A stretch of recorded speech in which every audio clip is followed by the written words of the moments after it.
ಯಾವುದೇ ಒಂದು ಕ್ರಿಮಿನಲ್ ಪ್ರಕರಣದಲ್ಲಿ ದೂರನ್ನು ಸ್ವೀಕರಿಸಿದ ನಂತರ ಆ ಒಂದು ತನಿಖೆಯನ್ನು ಪೂರ್ಣಗೊಳಿಸಿ ಆ ಒಂದು ಪೊಲೀಸ್ ಸ್ಟೇಷನ್ನ ಇನ್ಸ್ಪೆಕ್ಟರ್ ಅವರು ಸಾಧಾರಣವಾಗಿ ಚಾರ್ಜ್ ಶೀಟನ್ನು ಅಂದರೆ ದೋಷಾರೋಪಣಾ ಪಟ್ಟಿಯನ್ನು ನ್ಯಾಯಾಲಯಕ್ಕೆ ಸಲ್ಲಿಸ್ತಾರೆ.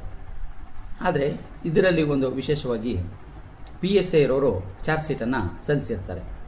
ಸೊ ಈ ರೀತಿಯಲ್ಲಿ PSI ಇರೋರು ಸಲ್ಲಿಸಿರುವ ಚಾರ್ಜ್ ಶೀಟ್ ದೋಷಯುಕ್ತವಾಗಿದೆ, ಹಾಗಾಗಿ ಇದನ್ನು ವಜಾಗೊಳಿಸಬೇಕು ಅಂತೇಳಿ ಕರ್ನಾಟಕ ಹೈಕೋರ್ಟ್ಗೆ ಒಂದು ಪಿಟಿಷನನ್ನು ಕ್ರಿಮಿನಲ್ ಪಿಟಿಷನನ್ನು ಹಾಕ್ಕೊಳ್ತಾರೆ. ಈ ಒಂದು ಕ್ರಿಮಿನಲ್ ಪಿಟಿಷನಲ್ಲಿ ಕರ್ನಾಟಕ ಹೈಕೋರ್ಟ್ ಏನು ಹೇಳಿದೆ, ಈ ಒಂದು ಪ್ರಕರಣದ ಮುಖ್ಯ ಸಾರಾಂಶ ಏನು, ಸೊ ಈ ರೀತಿಯಲ್ಲೂ PSI ಕೂಡ ಚಾರ್ಜ್ ಶೀಟನ್ನು ಸಲ್ಲಿಸ್ಬೋದಾ ಅನ್ನೋದಕ್ಕೆ ಸಂಬಂಧಪಟ್ಟಂತೆ ಪ್ರಮುಖ ಅಂಶಗಳನ್ನು ನೋಡೋದಕ್ಕಿಂತ ಮೊದಲು ನೀವಿನ್ನೂ ನಮ್ಮ ಚಾನಲ್ಗೆ ಸಬ್ಸ್ಕ್ರೈಬ್ ಆಗಿಲ್ಲ ಅಂದರೆ ಸಬ್ಸ್ಕ್ರೈಬ್ ಆಗಿ, ಹಾಗೆ ಬೆಲ್ ಬಟನ್ ಪ್ರೆಸ್ ಮಾಡಿ. ಕಾನೂನು ನೆರವಿನ ಎಲ್ಲ ವಿಡಿಯೋಗಳು ನಿಮಗೆ ಮೊದಲು ತಲುಪುತ್ತೆ. ಈ ಒಂದು ಪ್ರಕರಣದಲ್ಲಿ ಒಂದು ಡೆತ್ ನೋಟನ್ನು ಬರೆದಿಟ್ಟು ಇಡೀ ಕುಟುಂಬ ಆತ್ಮಹತ್ಯೆಯನ್ನು ಮಾಡಿಕೊಂಡಿರುತ್ತೆ.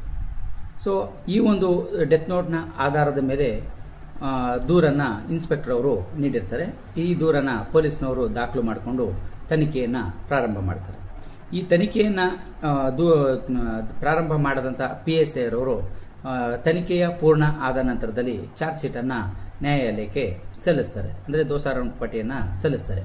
ಸೊ ಈ ರೀತಿ ಸಲ್ಲಿಸಿದಂಥ ದೋಷಾರೋಪಣಾ ಪಟ್ಟಿ PSI ರವರು ಸಲ್ಲಿಸೋದಕ್ಕೆ ಬರೋದಿಲ್ಲ, ಇನ್ಸ್ಪೆಕ್ಟರ್ ಅವರು ಮಾತ್ರ ಸಲ್ಲಿಸಬೇಕು, ಹಾಗಾಗಿ ಇದು ದೋಷಮುಕ್ತವಾಗಿದೆ ಸಲ್ಲಿಸಿರುವಂಥದ್ದೇ ಅಂಥೇಳಿ ಹಾಗಾಗಿ ಈ ಒಂದು ಚಾರ್ಜ್ ಶೀಟನ್ನು ವಜಾಗೊಳಿಸಬೇಕು ಅಂಥೇಳಿ ಕೋರಿ ಒಂದು ಪ್ರಕರಣವನ್ನು ಕ್ರಿಮಿನಲ್ ಪಿಟಿಷನನ್ನು ಕರ್ನಾಟಕ ಹೈಕೋರ್ಟ್ಗೆ ಸಲ್ಲಿಸಲಾಗುತ್ತೆ.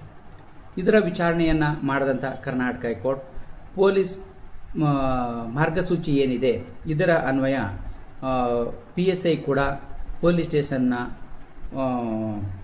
ಇನ್ಚಾರ್ಜಲ್ಲಿ ಇರುವಂಥವರಾಗಿರ್ತಾರೆ.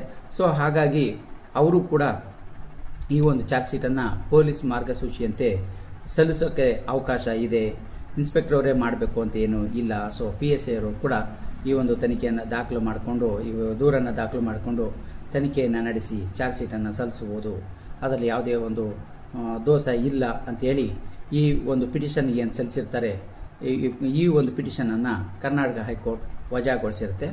ಈ ಒಂದು ಅಂಶವನ್ನು ಪ್ರಮುಖವಾಗಿ ಕರ್ನಾಟಕ ಹೈಕೋರ್ಟ್ ತನ್ನ ತೀರ್ಪಾದ Praveen Kumar versus state of Karnataka and others ಈ ಒಂದು ಪ್ರಕರಣದಲ್ಲಿ ನೀಡಿದೆ. ಈ ಪ್ರಕರಣದ ಪೂರ್ತಿ ಜಡ್ಜ್ಮೆಂಟನ್ನು ನೋಡೋದಕ್ಕೆ ಡಿಸ್ಕ್ರಿಪ್ಷನ್ ಬಾಕ್ಸಲ್ಲಿ ಕೊಟ್ಟಿರುವ ಸೈಟೇಷನ್ಸ್ ಲಿಂಕ್ ಮೇಲೆ ಕ್ಲಿಕ್ ಮಾಡಿ ಪೂರ್ತಿ ಜಡ್ಜ್ಮೆಂಟನ್ನು ಕೂಡ ನೋಡ್ಬೋದಾಗಿರುತ್ತೆ.